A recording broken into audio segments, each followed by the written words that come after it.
previous comment about the legislative success. I want the problem with the legislators this last time. The problem resulted from the very beginning.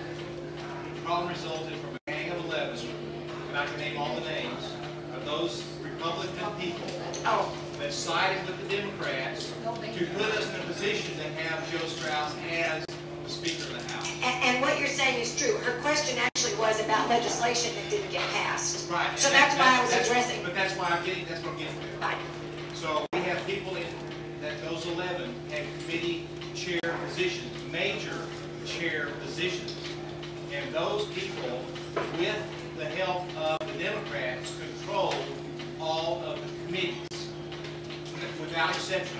All the major committees that could pass legislation. You talk to Leo Berman, you talk about the immigration bills. Absolutely. That were stopped in the State Affairs Committee. Absolutely. You can talk about Todd Smith stopping Betty Brown's bill in the Elections Administration Committee. I mean, there's so many things that happened, and I think it's not so important that we as Republicans support the Republicans. But we also have to support the Republicans that have our beliefs and do not cave in to power struggles that are going on to get themselves in key positions in siding with the Democrats. That led to what happened. To the problem. I must tell you though, and I don't want to go vote by vote, but Leo Berman and I are very good friends. In fact, he's on my team, on Team Shapiro. But let me tell you that what I saw happen to Betty Brown's bill was not Todd Smith's fault. Todd Smith was in favor of the voter ID bill. The Senate bill, right. And it was moving forward until they decided to do what I just described, which was a mini filibuster on every bill. I mean, they have 10 minutes in the House to speak on a bill. They took 9 minutes and 55 seconds on every single bill. They went 25, 27, 29 hours on mundane, useless, nothing stuff. And literally killed all the good stuff we have at the very end, right? Yes, sir. Senator, how would you distinguish yourself among the other known opponents? In the U.S. Senate race. Correct. It's simple for me, and I'm happy to articulate it. First of all, let me tell you that I have been an elected official for a long time. I've been at the local level. I was on the city council in Plano, and I was the mayor of Plano. At the same time, I was chair of the Economic Development Board. So I know and I understand local government. In fact, I was just talking to a county commissioner in Hopkins County. She said, thank you so much for helping us in county government. I know local government, I know cities, municipalities, school boards, as well as county government. Secondly, I know economic development. What's more important right now than jobs and the economy? And I can tell you that during those early years in Plano, I was involved heavily in bringing businesses and making the community the very progressive community that it is today. So economic development is something that I am very, very comfortable with. The second thing I think is the fact that I've been in the Texas Senate now for 16 years. And what I've done in the Senate, there was a quote about me not long ago that says, she's a relentless advocate. And I pride myself on that. I'm a fighter. I saw a problem and I try to solve it. When I started in the legislature, I knew very little about criminal justice. A little girl in Plano was snatched off a park in full view of 2,000 people. Found out that it was a convicted sex offender that they thought killed her, molested her and killed her.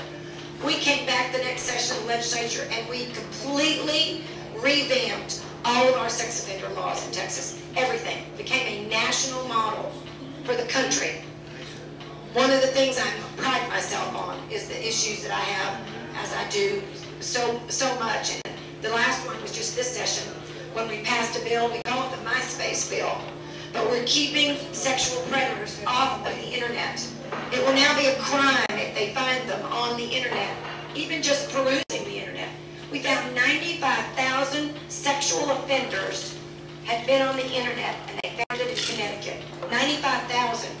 The thing about sexual predators whose victims are children is that secrecy is their very best friend.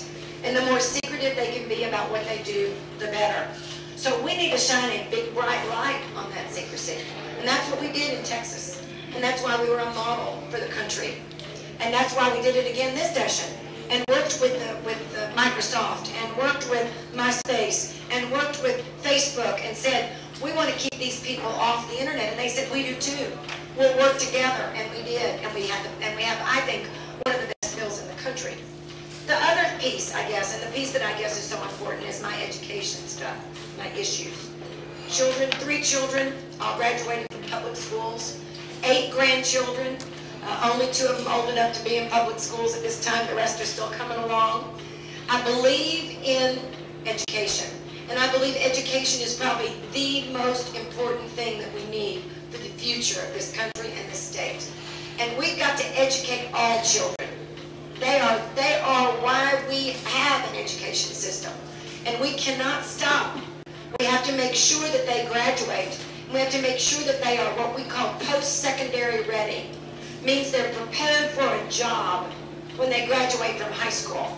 Means they're prepared to go to college and don't have to take remedial courses at the university. Can you imagine graduating from high school, getting your diploma, you walked across the stage, you got a diploma, you go to the University of Texas in Austin, you go to Texas A&M, you go to Texas Tech, and they say, you need to go into a remedial course. You need to take that English class over again.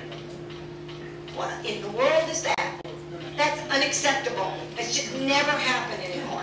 And we passed this last session what I think is sweeping legislation as it relates to public education and to higher education. And we will continue to do that in the state of Texas because every child needs to have an education. And I think those kinds of issues put me in a different place than my opponents. I've been there, I've responded, I've listened, and I've paid attention. And I plan on taking the Texas, what's the word they use? The Texas spirit, I'll think of another word in a second, with me to Washington, D.C., because they need a good dose of Texas in Washington, D.C.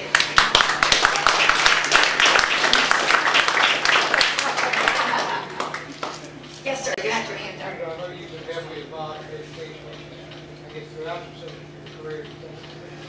You're looking now at possibly a national office. What do you see as the future of the federal government in education? You know, that is a really good question, because I've thought about this a lot. While the federal government still has control over education nationally, I have a lot of ideas that I'd like to share and bring to Washington. But the bottom line really is, why do we need a Department of Education, quite frankly? What is it the Department of Education can do that's better than what we can do right here in Texas? Nothing. Nothing. But unfortunately, today, that's the hand that's dealt us. So if we have a Department of Education, what I want them to do is use Texas as their model. Let them look at what we do in Texas and use that to change the rest of the state. Don't tell us what to do from Washington to change us. We've got it going right. We know what we're doing.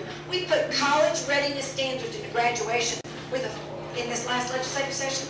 We're the first state in the nation to do that. College readiness standards. Those kids don't have to go to UT or A&M or Texas Tech and take a remedial course because they'll get that work back down in the public schools after last session. Yes, sir. Okay. Do you need me to spell Bill White? Put it down and then cross it out. Would you do me a favor? Well, a couple of questions. Yes, sir. The fence. When are we going to build the fence in Texas?